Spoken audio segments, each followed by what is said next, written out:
રામ રામેતિ રામેતિ રમે રામે મનોરમે સહસ્ત્ર નામ તતુલ્ય રામ નામ વરાનને. સર્વે દર્શક મિત્રોને રામનવમીના પાવન પર્વની હાર્દિક શુભકામનાઓ સાથે હું છું શ્યામલ મહેતા. આપ જોઈ રહ્યા છો બાજ નજર. મિત્રો, આજે રામનવમી છે એટલે મોટા ભાગે આપણે રામ રાજ્યની કલ્પનાઓ કરતા હોઈએ છીએ. પ્રજાની સુખાકારી માટે હંમેશા રામ રાજ્ય એવા શબ્દનો ઉપયોગ કરવામાં આવે છે. ત્યારે શું વાસ્તવમાં પ્રજા સુખી છે?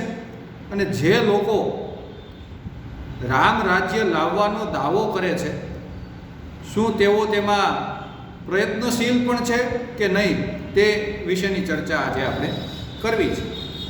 મુદ્દો બહુ સીધો અને સાધારણ છે, પરંતુ લોકોને સીધો સ્પર્શે છે.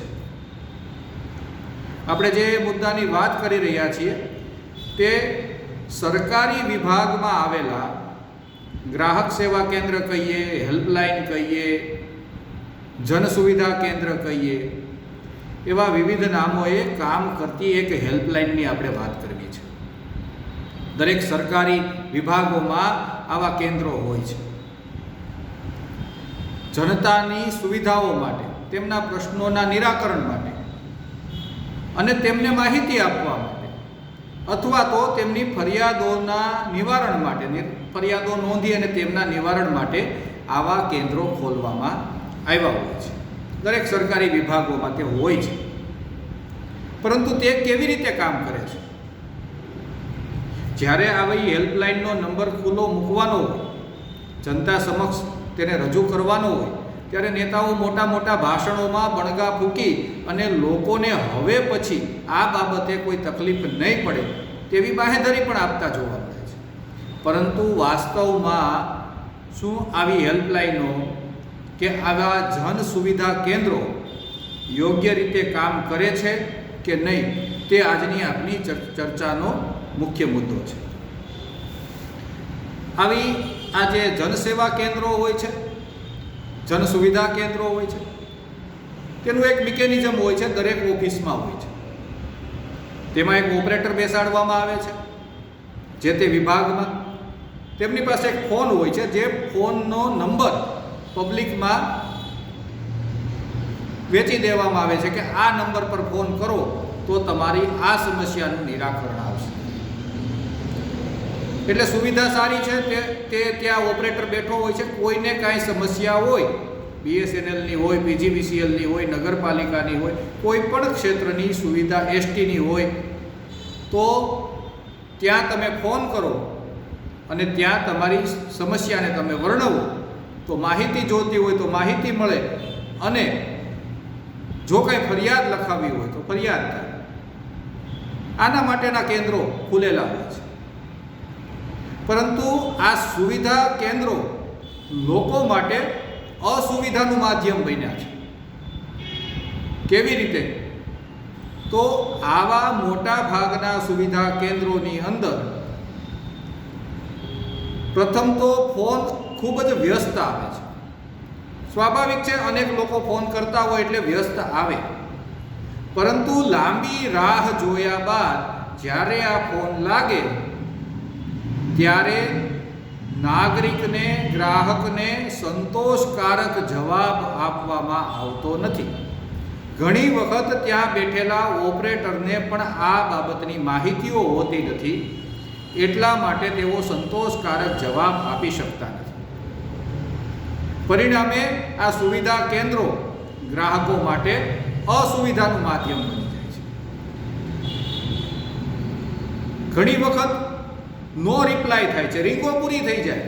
ઘણા માણસો ફોન કરે તો રિંગ પૂરી થઈ જાય. હવે ત્યાંનો ઓપરેટર ક્યાં જતો રહેતો હશે તે એક ચિંતાનો વિષય, એક ચર્ચાનો વિષય છે. રિંગો વાગે પૂરી થઈ જાય પરંતુ કોઈ ફોનમાં જવાબ આપે નહીં. ઇમરજન્સી હોય તો શું સમજવાનું? ઘણી વખત આવા ફોનના ડબલાઓ બંધ આવે છે, શોભાના ગાંઠિયા બનીને રહી જાય છે. ત્યારે પણ લોકોએ શું કરવું?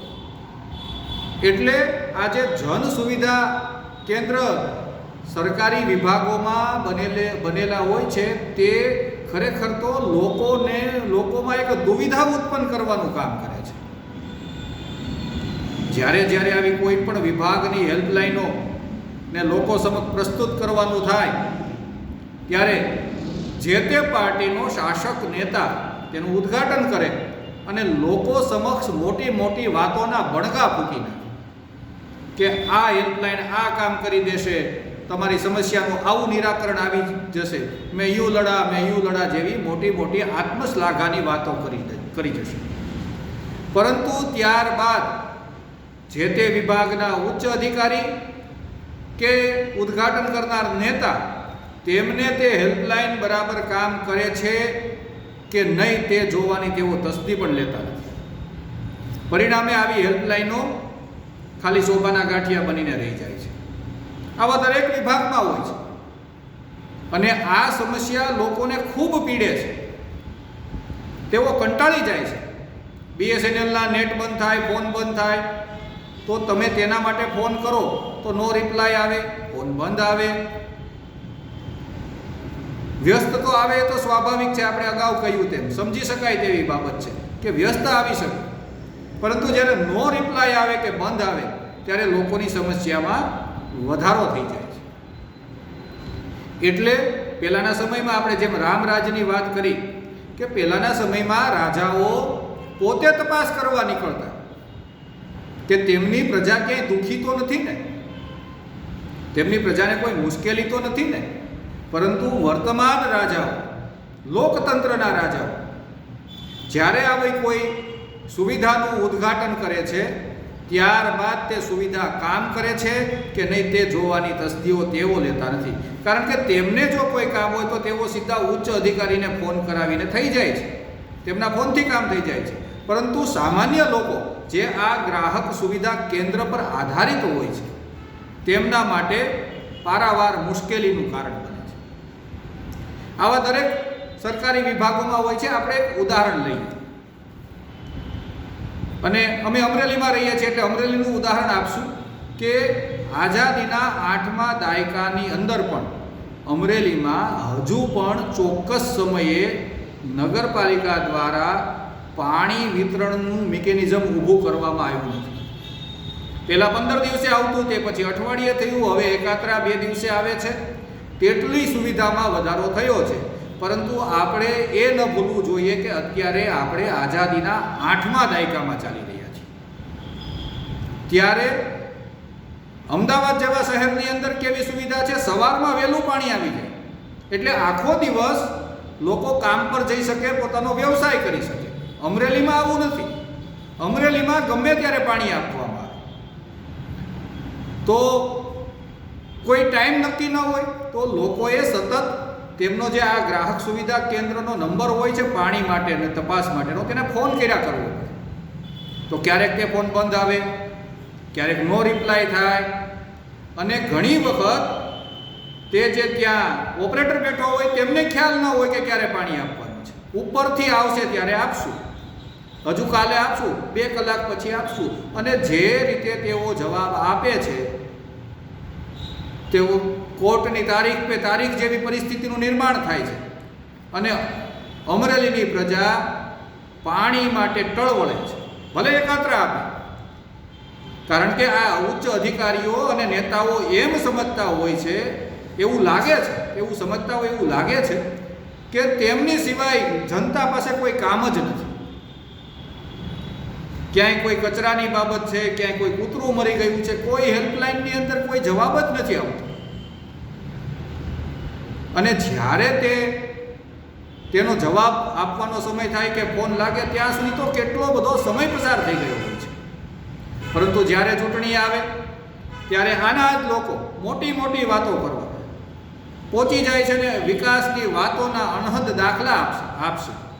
પરંતુ આજે આઝાદીના 8મા દાયકામાં પણ અમરેલીમાં સવારના પોરમાં નિયમિત રીતે કોઈ વિસ્તારને પાણી મળતું હોય તેવો દાખલો નથી. કેટલાક ચોક્કસ વિસ્તાર હશે ત્યાં સવારનો ટાઈમ હશે, બાકી આડેધડ ગમે ત્યારે ગમે તે વિસ્તારને પાણી આપવામાં આવે. તો આ એક માત્ર અમરેલી નગરપાલિકાનો દાખલો છે. આવા દરેક પીજીવીસીએલ ગણો, બીએસએનએલ ગણો, એસટી વિભાગ ગણો, જ્યાં જ્યાં લોકોને જરૂર પડે છે ત્યાં આ ગ્રાહક સુવિધા કેન્દ્રો ખરેખર અસુવિધા ઉત્પન્ન કરતા હોય તેવું લાગે છે. જો ખરેખર શાસકોએ રામ રાજ્યની કલ્પના કરવી હોય તો આવી નાની નાની બાબતમાં ધ્યાન આપવું પડે. તેમણે પોતે પણ ફોન કરીને તપાસ કરવી પડે. ગ્રાહક બનીને, નાગરિક બનીને તેમણે તપાસ કરવી પડે કે નગરપાલિકાનું ગ્રાહક સુવિધા કેન્દ્ર બરાબર કામ કરે છે કે નહીં, પીજીવીસીએલનું સુવિધા કેન્દ્ર બરાબર કામ કરે છે કે નહીં, ડિઝાસ્ટરનું સુવિધા કેન્દ્ર બરાબર કામ કરે છે કે નહીં, બીએસએનએલનું સુવિધા કેન્દ્ર કામ કરે છે કે નહીં. આવું નેતાઓએ અને ઉચ્ચ અધિકારીઓએ જાતે કરવું પડે, અનુભવ કરવો પડે. બાકી તેઓ જે પદ પર બેઠા છે તેમના તો એક ઈશારે કામ થઈ જવાના છે, પરંતુ જનતાનું શું? જનતા ક્યાં જાય? એટલે કહેવાનું તાત્પર્ય એ છે કે આજે ગ્રાહક સુવિધા કેન્દ્રની સુવિધા ઉત્પન્ન કરવાની વાત છે, તેમાં દરેક નેતાઓ વામણા પુરવાર થયા છે. વાતો તો મોટી મોટી કરશે, અને આ આઝાદીનો 8મો દાયકો ચાલુ છે, એટલે આ શાસનમાં અને સત્તામાં લગભગ દરેક પક્ષ રહી ચૂક્યો છે, એટલે તમામ સરખા દોષિત છે. અત્યારે જે મોટી મોટી વાતો કરે છે કે ભૂતકાળમાં જેમણે મોટી મોટી વાતો કરી છે તેઓ સત્તાનો સ્વાદ તો લઈ રહ્યા છે, સત્તાની સુવિધાઓ ભોગવી રહ્યા છે, સત્તાનો આનંદ લઈ રહ્યા છે, પરંતુ તેમને આ સ્થાન પર પહોંચાડનારા લોકો આજે પણ હતા ત્યાંને ત્યાં જ છે. એટલે આજે રામનવમીનો પવિત્ર પાવન દિવસ છે, અને ખરેખર જો રામ રાજ્યની કલ્પના કરવી હોય તો લોકોની પાયાની સુવિધાઓ પર આ લોકો ધ્યાન આપે. નહીં કે માત્ર રામની પૂજા કરીને, લોકોને દેખાડીને. એ રામની પૂજા પણ લોકોને દેખાડવા માટે જ કરે છે દરેક પક્ષના લોકો. આપણે કોઈ એકની વાત કરતા જ નથી. જ્યારે જ્યારે એમ લાગે કે હવે આ બાબતથી જનતા રાજી થશે તો તે બાબતનો દેખાડો કરી દેવામાં આવે છે, પરંતુ મૂળભૂત પ્રશ્નોની ધરાર ઉપેક્ષા કરવામાં આવે છે, જેના કારણે લોકો પારાવાર હેરાન પરેશાન થાય છે. અને આ બાબત પર ધ્યાન આપવામાં આવે તે પણ એટલું જ જરૂરી છે. જય હિન્દ, જય ભારત.